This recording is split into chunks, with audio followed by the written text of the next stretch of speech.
जब इस ज़िले का विज़िट किया तो मुझे ये पार्क नज़र आया, पार्क या ये ज़मीन नज़र आई जो कि उजड़ी हुई थी,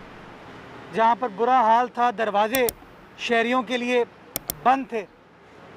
मुझे पाकिस्तान पीपल्स पार्टी की क़यादत ने बताया कि ये पार्क अरसे दराज से बंद है,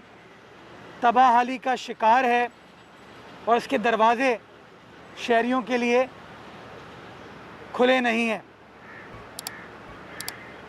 मैंने उसी वक्त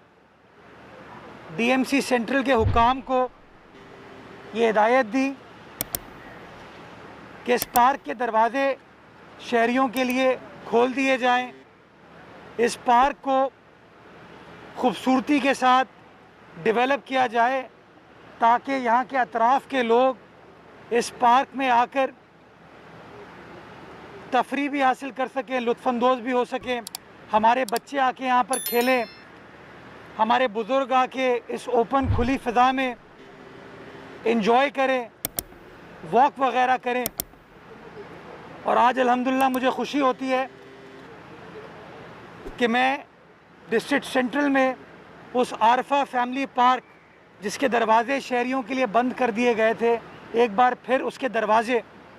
शहरियों के लिए खोल दिए गए और एक खूबसूरत पार्क यहाँ की आवाम और यहाँ के मकीनों के लिए डीएमसी सेंट्रल की जानिब से, इंतज़ामिया की जानिब से पेश किया जा रहा है।